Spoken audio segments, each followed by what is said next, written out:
The broadcast is now starting. All attendees are in listen-only mode.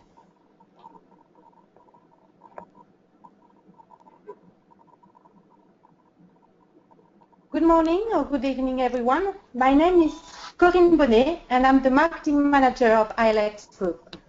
Welcome to our ILEX webinar of Leadership in the Agile Environment. Before we get started, we have a few housekeeping items. First of all, feel free to open and close your control panel from the right-hand side of your screen and submit your questions during the session. The questions will be answered at the end of this webinar. Today's webinar will be recorded, and the recording will be provided within 48 hours. We invite you to visit our website, ilexgroup.com, to our download section, where you can find some very useful insights. You can also follow, like our social media, to keep you updated on our upcoming events. In order for us to improve our webinars, we will also ask you to take a very quick survey at the end of this session. Now, I will hand over to our subject matter expert, Andy West, and we are going to start also a poll where you will be asked to answer 3 questions. Over to you, Andy. Thank you very much, Corinne. Hello, everybody. Andy West. As you can see from my profile I've just put up, I'm a project management trainer. I work for ILEX, and I have done for quite some time now, I think is the best way of describing it. I am a project management trainer. I also train PRINCE2 Agile and change management. The polls you're going to ask, the questions you're going to be asked this morning are really about why you're attending the webinar, and it's just to give me a bit more information on what I should focus on as I'm looking at this subject. So hopefully it will steer what I'm saying in the right direction to answer your questions. As Corinne said, please put in lots of questions to us, and we'll try and answer those as we go through. Okay? The purpose of this webinar that we put through is to look at leadership within the Agile environment, particularly within in project environments, as we look at project management primarily as an organization. So we're going to have a look at what Agile management is, Agile development processes are, how they differ from traditional waterfall methods. We'll look at what kind of leadership Agile needs or requires, it assumes. We'll then look at styles of leadership and how it might work, and look at how we as leaders or managers might adopt different styles and what sort of things we can actually do to make this work. So that's the kind of purpose of what we're going to look at over this webinar. As I said, if you have any questions, please ask them all the way through. If I see them up front, I will answer those during the presentation. If not, I will deal with them at the very end. So let's dive in, I suppose. First thing to consider is what do we mean by Agile? Agile is a series of techniques, concepts, frameworks, and behaviors that look at, if you like, more effective ways of delivery. Rather than the traditional waterfall method, where things are done in kind of a linear, serial way, if you look at the diagram, you can actually see the waterfall method shown on the left-hand side. We kind of do the development of a series of steps. When each step is finished, we deliver something into operational use, and it finally goes to use. Normally at the end of the project, the particular piece of work. So we can actually pick those sorts of things up.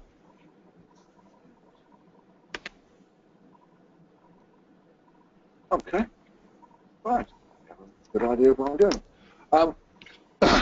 So the idea of the waterfall method was that we do each of these different skills, we use different teams for different things, and at the end, something goes into use, and we start getting benefits of that. And that very much is always the traditional way of delivering projects. The other Agile methodology talks about trying to shorten that loop. So what we have is small dedicated teams who look at all of those steps and do it in a much quicker way. So we do all the steps, but the idea is we do smaller steps. We do development in an iterative, incremental way. So as you can see here, we do the same kind of steps, but shorter, quicker ones, something goes into use much earlier, which means we get benefits much earlier. And as we're doing that, then there's a repeat, and we repeat the process again and again. Now, Agile was first developed for use within business as usual working environments, and particularly for developing the software that was already in use. So therefore, they would take a tool that you already had, and we're looking at essentially the ongoing development and improvement of that software tool.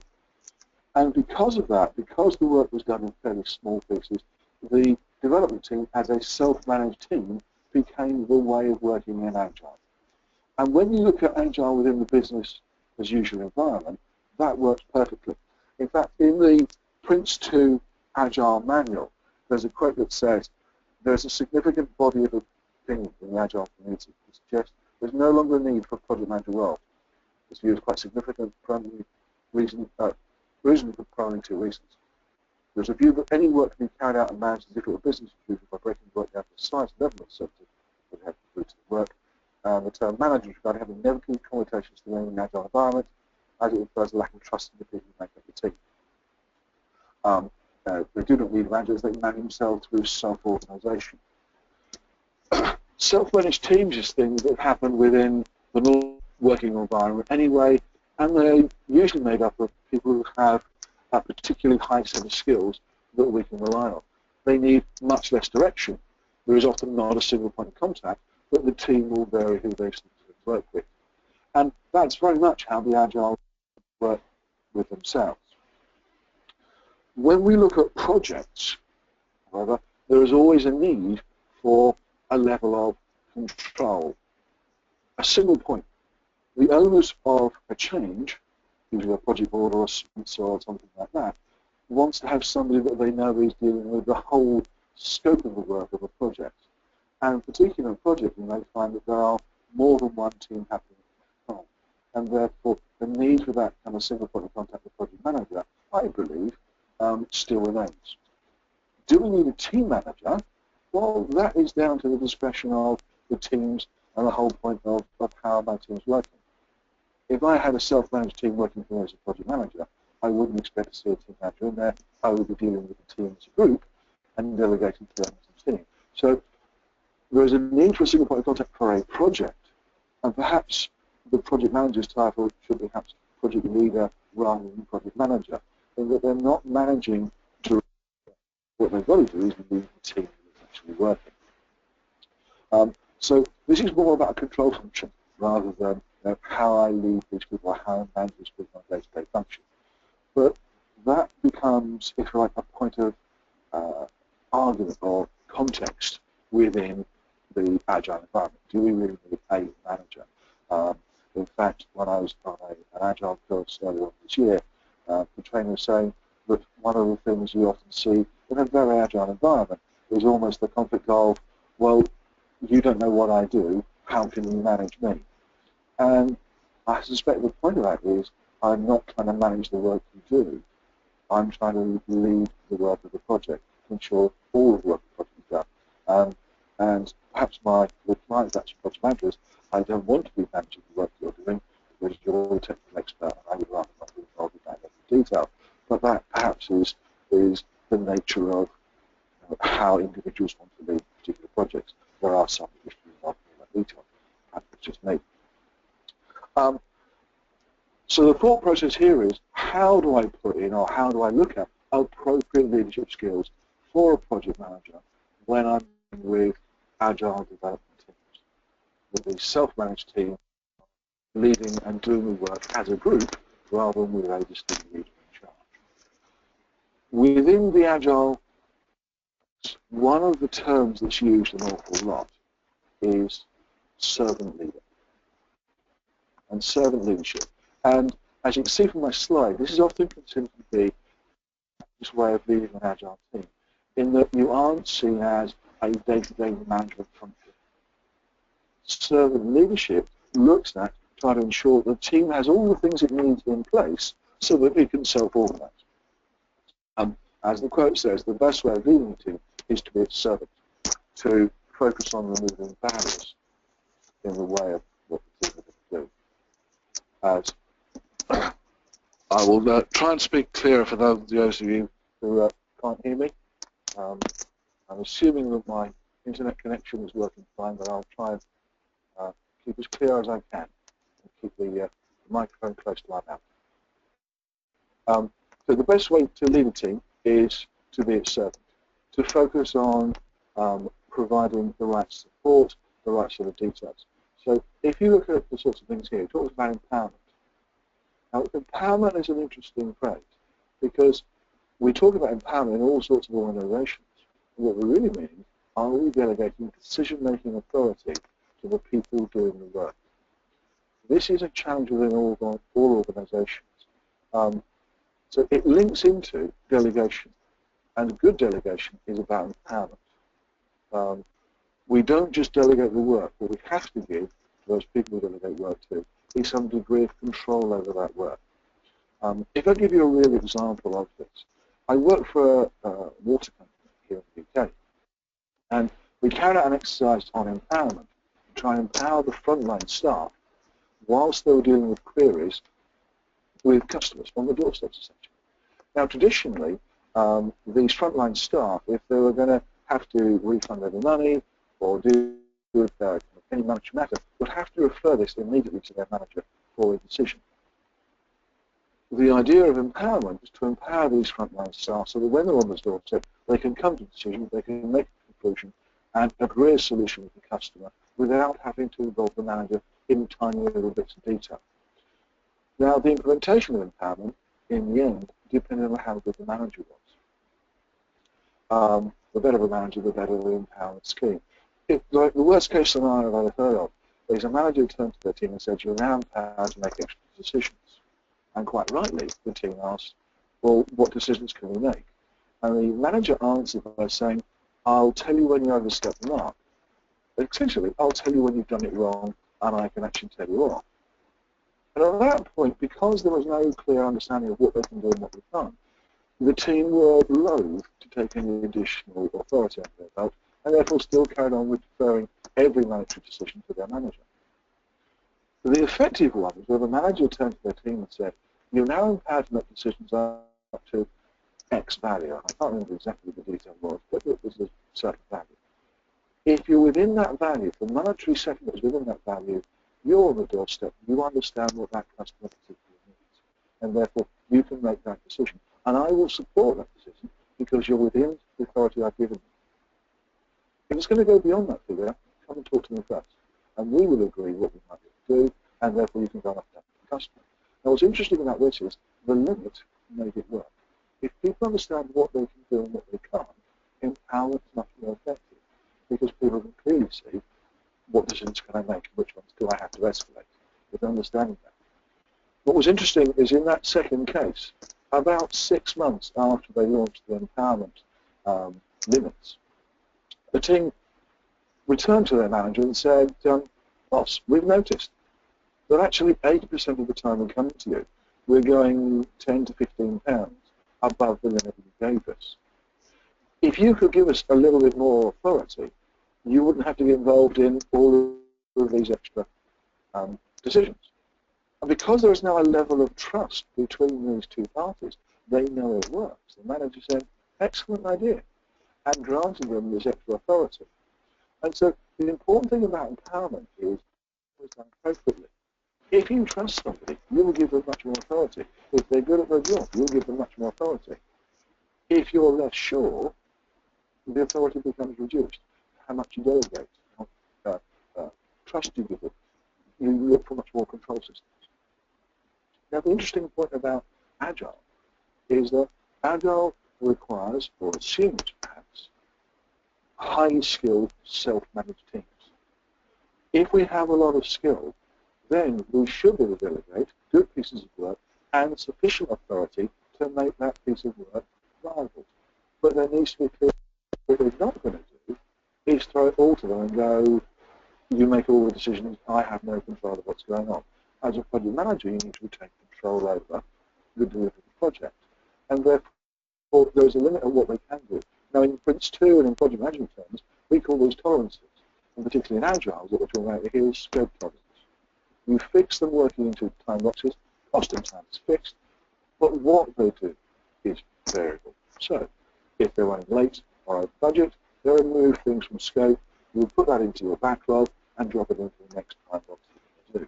If they're running early and under budget, they can grab things from that backlog and move it into their time box to ensure their time box is full.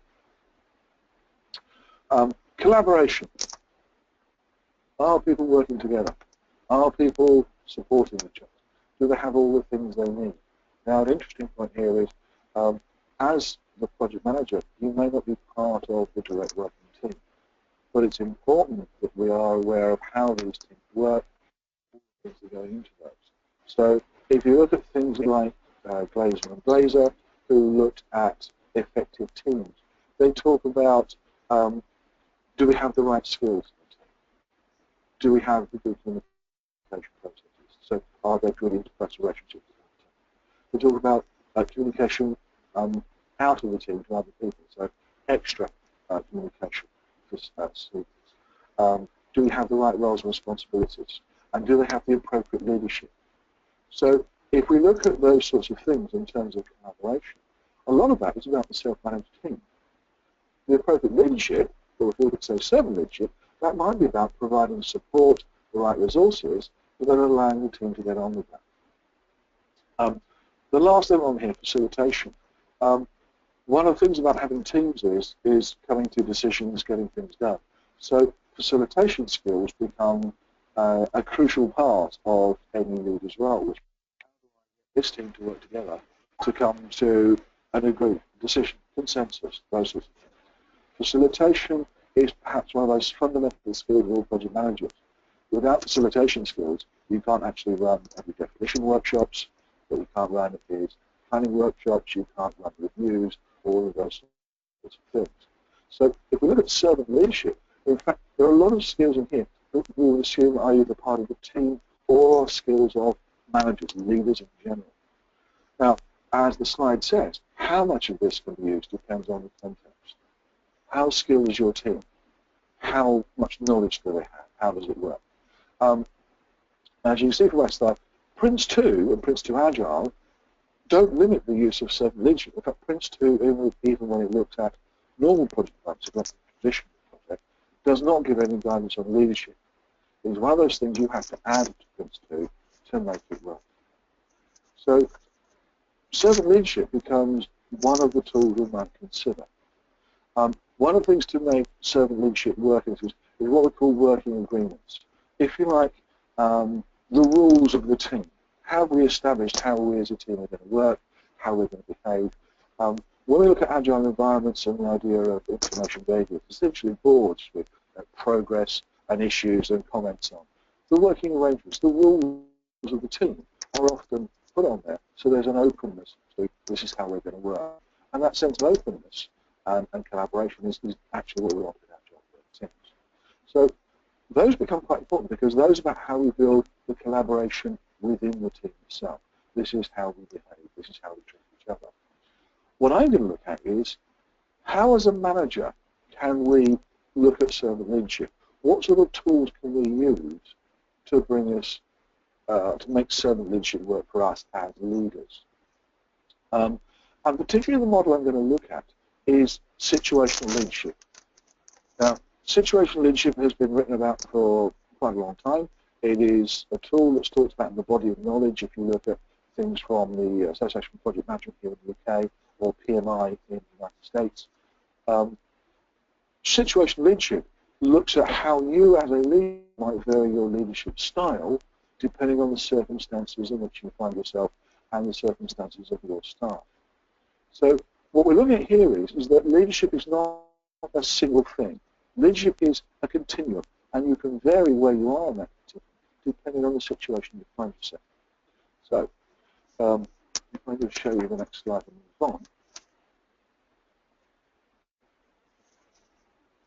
When we look at situational leadership, and this is a model from Hershey and Blanchard. I think the book first mentioned this was The 10-Minute Manager. There are two sorts of behaviors they talk about in leadership. Directive behavior, which is about focusing on the task, about telling people what to do, about detailing what the task is, how it's done, and the elements within that particular task.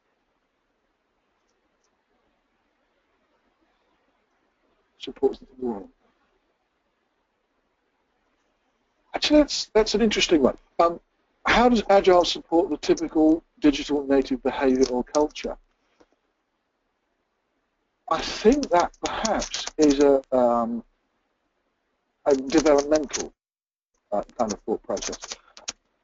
I would, and again, this is only my opinion perhaps, if you looked at development of software in terms of history, I think there was always a kind of view that you kind of had programmers locked away and they kind of did work themselves. I think the world has moved away from that, and we tend to work in developmental groups.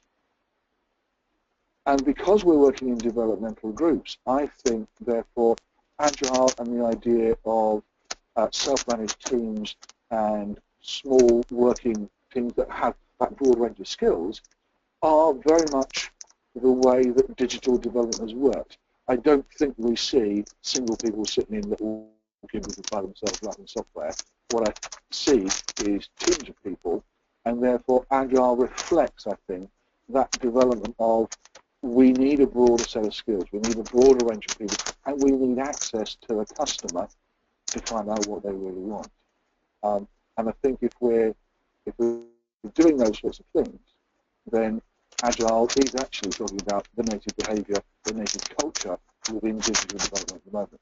And I think, therefore, the view of Agile as a development tool, certainly in software development, is quite appropriate.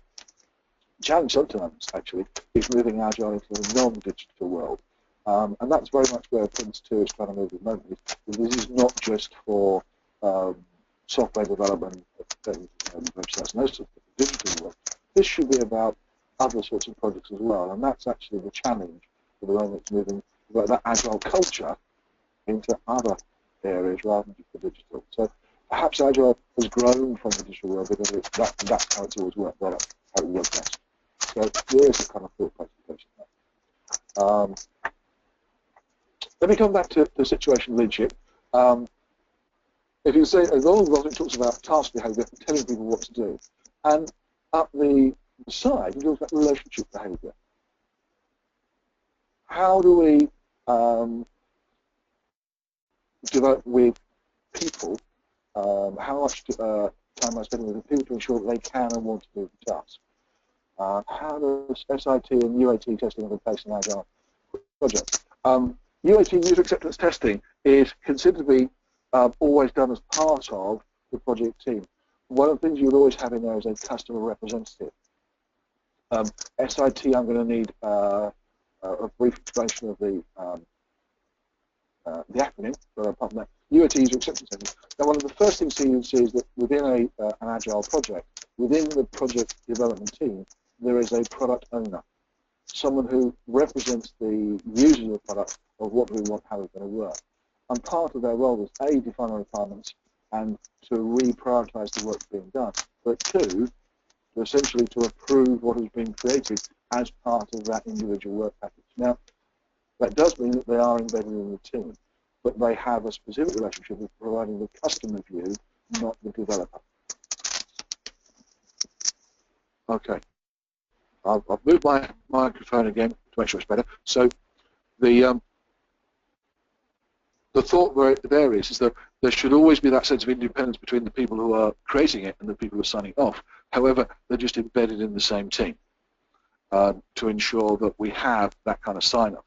And again, within the Agile project, one of the things you would expect to see at the very end of the project would be a final kind of review and retrospective, and part of that final review should be the sign-off of the final product.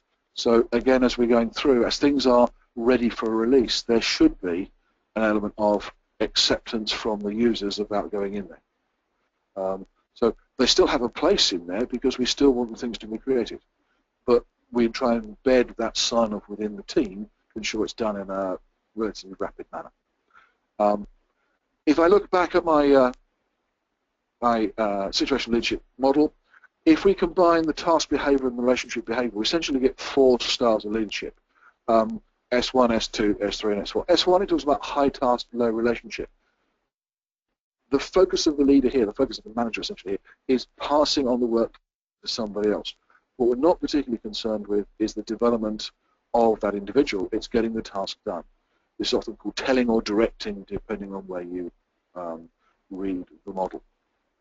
The high task, high relationship, S2, again, is going to focus on getting the work done, what the task is and how it's done. But there's a much greater emphasis on making sure that the person understands what to do, how to do it, the importance of doing those sorts of things. So this looks about selling the course, selling the task, or coaching was the way I always remembered it. Moving to the left-hand side of the diagram, the low task, high relationship, essentially the assumption is here is that the individual concerned knows how to do the task. So we don't need to focus on the task. What we need to focus on is, do they want to do it? Do they understand how to do it? Have we removed the barriers from doing it? So there's no reason for them not to do so. And finally, low task, low relationship. The person who we're delegating work to understands both how to do it and wants to do it. And therefore, we don't need to actually focus on a great deal. We can pass them the work confident in the view that they're going to do the work for us. So that gives us a much better way of passing the work on. So situational leadership kind of has these four sorts of leadership styles, depending on what's going on. Which one we use depends on the people that we're dealing with. So if we start to move on and have a look at the maturity levels. Now the maturity levels refer to where does the person I'm trying to lead, where's the person I'm trying to delegate to sit, where do I believe they are. There are some other variations you might see in both competence and commitment, but essentially these are the groupings they use, and you'd kind of move where your people are into one of these four groupings. So M1 at the bottom there, low competence. They have not a great deal of idea on how to do this, and low commitment don't particularly want to do it either. So at this point, the individual needs a great deal of focus on what to do, essentially instructions. With the some competence, what we have is building blocks. They've done something like this before. They have some sense of how to do it. Not necessarily how to do it correctly, but they're not that keen on doing so. Therefore, we need to build both their competence and commitment to the task. With the high competence and variable commitment, the skills are in place, but there may be barriers to the reasons why they want to do it, things they see, too busy, haven't got the right equipment, material, resources, whatever it might be. With the high competence and high commitment, there are no barriers to doing the work. Now, interestingly, when Hershey and Blanchard were working on this model and they looked at competence, what they were dealing with here was individuals. And as a leader, the idea was that you would vary your leadership style depending on how the individual you were dealing with was felt about that particular task. So it may be that they are high competence in some work, but if you give them something they've never done before, then they might be in M1 or M2 because this is something that they haven't ever done and don't particularly want to do. So the idea of this was it looked at individuals. Okay? And if you combine both the leadership styles and the maturity levels, then what we start to move into is this. M1 gives us the high task, low relationship kind of development. So at that point, we would be telling that particular person how to do the work as necessary as we go through. Essentially directing. Lots of detail. Now, in order to do this, of course, clearly the manager, the leader, has to be a technical expert because you're going to pass on lots of information about how you want the task done and what to do and when to do. With a high task, high relationship, again, there's a focus on getting the task done. Therefore, the leader has to be a technical expert in order to do this. What we're trying to do here is build a relationship, build that person's commitment to the task that they're interested in it. It says selling as the model says that we've used for the references. When I first learned situational leadership was a while ago, I learned this as coaching. And I very much see, as a manager, this would be an important thing if you have new members of the team and you want to build their commitment to the work and their interest in the work, then selling or coaching is a particularly powerful way of doing it. With participating, they know how to, but they're not particularly interested in doing something, so they have variable commitment. And it's called participating. I also learned this as being supporting. And one of the key phrases that's suggested here is, what do you need from me so that you can? As a manager, what barriers do you believe there are in you doing this work? What support from me do you need so that you have no reason not to do it? And I found this is a very important one, because it is about, I'm not going to tell you how, I'm not going to provide a task, that's not my function. My function is to ensure that any barriers or problems there may be can be dealt with. With delegating, it's low task and low relationship, therefore I can quite clearly pass you the work and allow you to get on with it, because there's a level of trust and a level of skill and a level of commitment from you, the person doing the work, to actually do all the work as we go through. Now, interestingly, if we look at this situational model, with the high task, high or low relationship, the telling and selling, it assumes that the manager, the leader, is a technical expert, is able to tell the people they're delegating to how to do the tasks. If we're to look at agile development and leadership in a project agile environment, as a project manager, you may not be the technical expert. In fact, in most situations as a project manager, you're there because you're not the technical expert. The danger is, if you're the technical expert, that you might start to step into that technical role, and therefore you spend too much time doing and not enough time leading or managing. So the thought goes here that if you're looking at a project environment, then perhaps the two styles that most support a project environment are delegating and participating, where the person delegating, the project manager, is not trying to focus on how the task is done, the skills of doing the task. What they're trying to do is pass the work appropriately to the team, to the person that's going to do this. Now, in an agile environment, we're dealing with teams. So rather than looking at where is my individual, I'll be looking at the teams. And the point of the agile environment, and that was kind of picked up by one of the earlier questions about where do I see user acceptance testing and other sorts of testing, because you have an integrated team that works in collaboration, you should have a team that has high skill, experience, knowledge. They know how to do these things, which says that the project manager should not be in S1 or S2 in terms of leadership style, because it's inappropriate to do so. You have a high skill team. Therefore, we should be looking at delegating or participating as the sorts of appropriate leadership skills for a manager. And if we look at the slide on servant leadership, talked about removing barriers. It talked about providing support. For both of these two situational leadership styles, that is the primary thing. What we're trying to do is delegate the work in a clear way with appropriate authorities so that they can do the work without telling them how to do the work, because we assume that they have the knowledge to do so.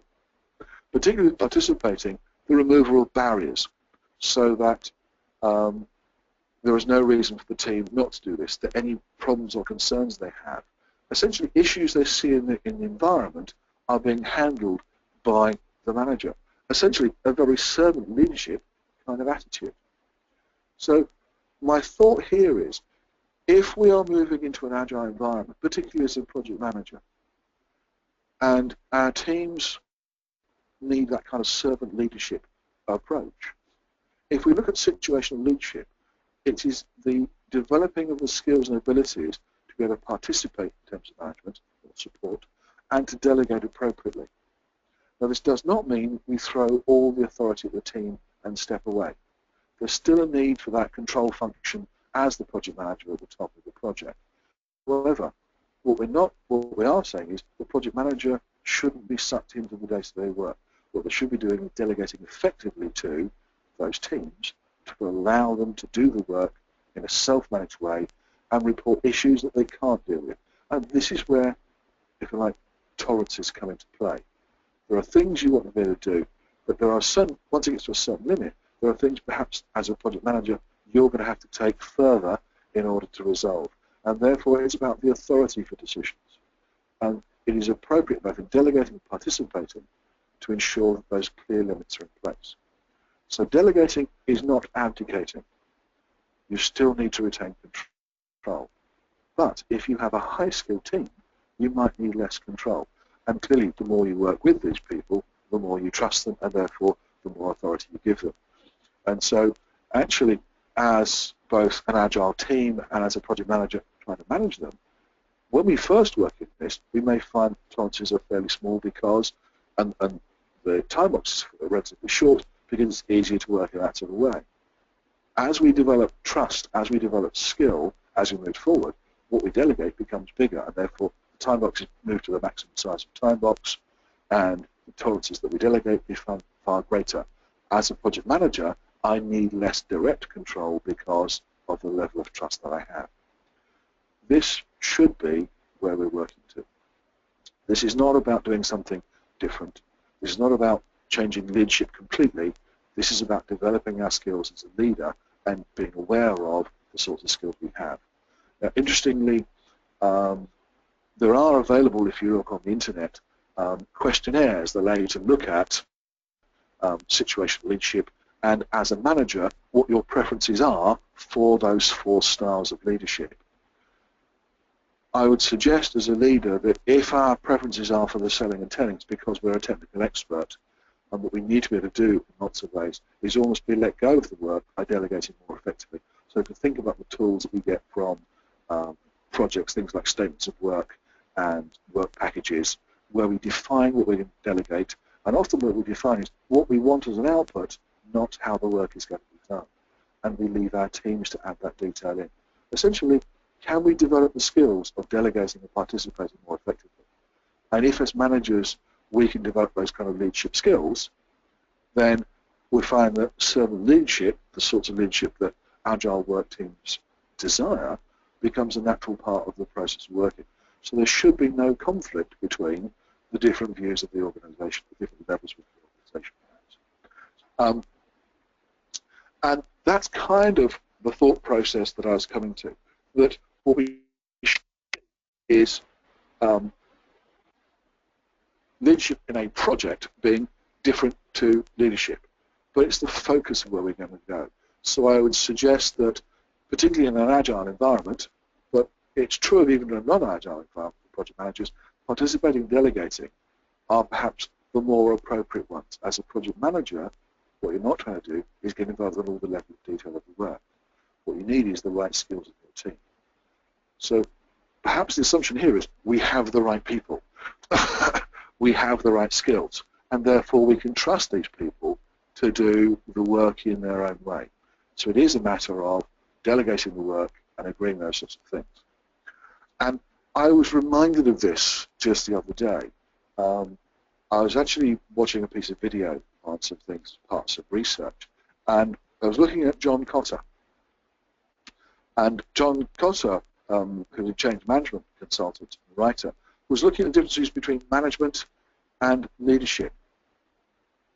And he said that management is about controlling complexity. It's about managing all of those details of things that are going on. And leadership is about controlling change. And if we look at that, that kind of suggests that management is kind of a business as usual activity. It's about the complexity of getting all the things done that we need to. And it's about how do I get all of that detail work. But leadership is what we require in projects. And if we say that within an Agile environment we're changing things, it's leadership we want, necessarily management, which kind of goes with what the Agile people are talking about. But management comes within the team. That's where the complexity is. What they may require is leadership of what do we do first, what do we do next. And that's perhaps where the role of the project manager is. And I would say that it's a title. If you don't like the title of project manager, perhaps project leader is a more appropriate title, because their role is to ensure that change is being controlled, that we're doing the right change in the right order, in a way that our customers accept that. And participating in delegating to making sure that the people doing the work are able to do so in the best way that suits them. I think personally project managers probably don't have the time to be involved in all those sorts of things. So that brings me to the end of my slide, and the thought process about where we're going as managers, particularly in the Agile environment. So I'm hoping the sound has been better as I've moved the microphone slightly nearer my mouth as I got through. But that does come to the question of, are there any particular questions for us that you would like us to try and answer?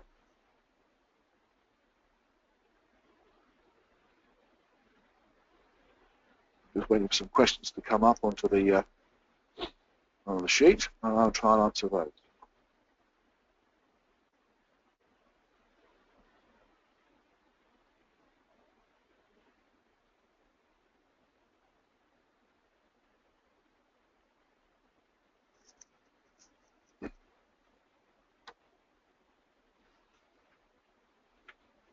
Whilst we're waiting for questions, Corinne, if I can suggest, if I move to the next slide, if you want to take over and have a look at those and talk people through those. What type of tools make sense? In terms of tools, if we're talking about planning tools and those sorts of things, it depends on what you have in your environment and what you really require.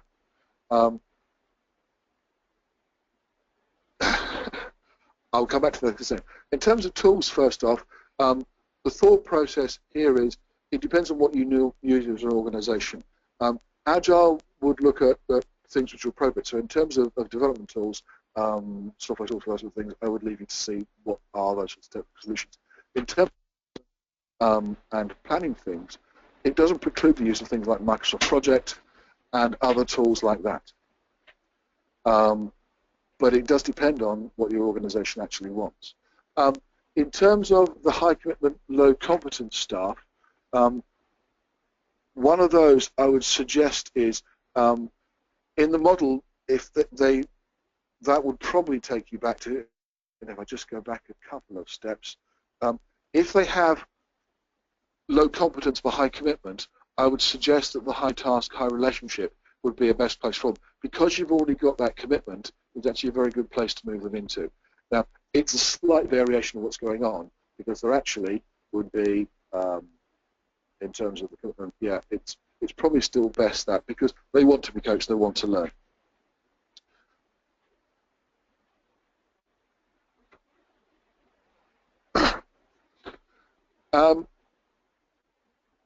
Now there's an interesting one. How do I see the culture type of an organization supporting or hindering an agile approach? Well, there's an interesting point here. If you have an organization which traditionally has been very command and control, is very hierarchical in nature. So if I look at things like machine type organizations or political organizations where it's always about the power of who has the power in the organization, you might find that those are, because of the very nature of the organizations, much more difficult to put agile development teams in place, because people will be loath to delegate authority to those sorts of layers. Where you have organizations which are much flatter organizations, where they have a culture of kind of more egalitarian way of working, to use Trotman's thoughts, then you'll find that agile will work much better, because the delegation and delegation of authority would happen much, much more readily. So I suspect if we look at traditional hierarchical organizations, and I can think of a few, they would have much more difficulty with the agile environment than flatter, more egalitarian organizations.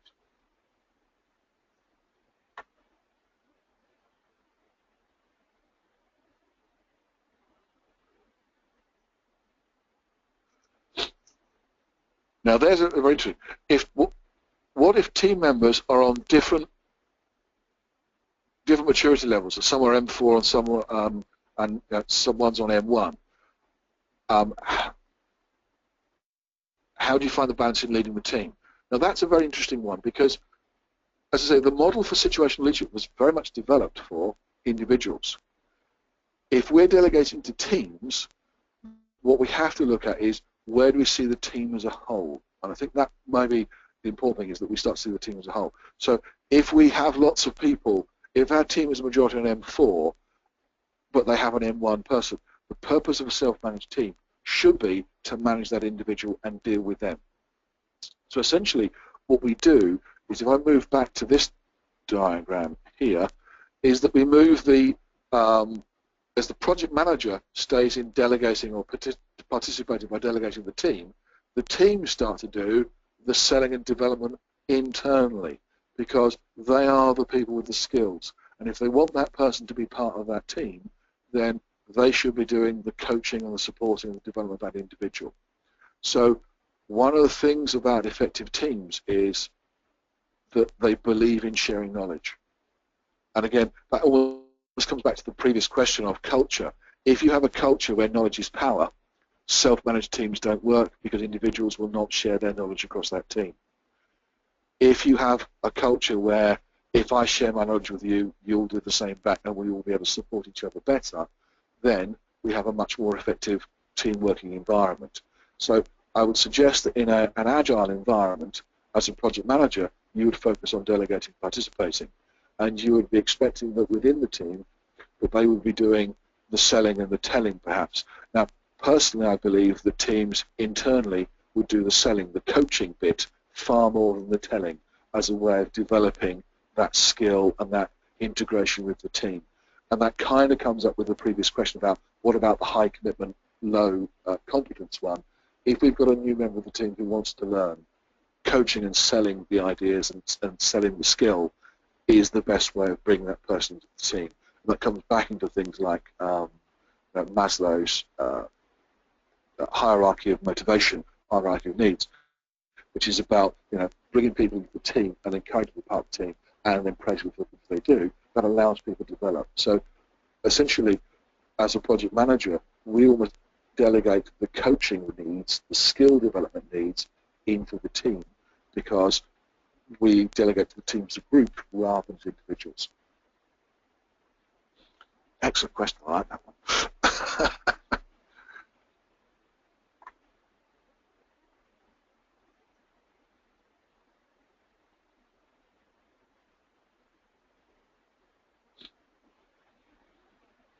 So, do we have any more questions? There's been a couple of really good ones there. Thank you for those.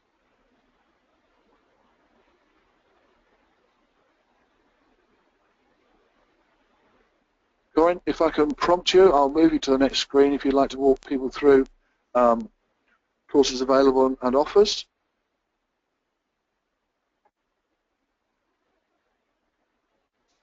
Thank you, Andy. It's great to see that we had very good questions. So we have some PRINCE2 Agile classroom courses in Australia and New Zealand. So it's an intensive 3-day course, and the exam takes place in the last day. So we have in Australia classroom courses starting from $1,650, and in pricing started from $1,995. So we have classroom courses in Sydney, Perth, Melbourne, Auckland, Christchurch, Wellington, and Auckland. So if we could move to the next slide. So we have a great offer for you, which is 10% off if you purchase your classroom course PRINCE2 Agile by midnight tomorrow. The code is P2 Agile 10 off, and you can book your course visiting our website, ilexgroup.com. Give us a call or send us an email. You will find on this slide the numbers as well as the email address. So the offer is valid until tomorrow, Friday, 15th of January.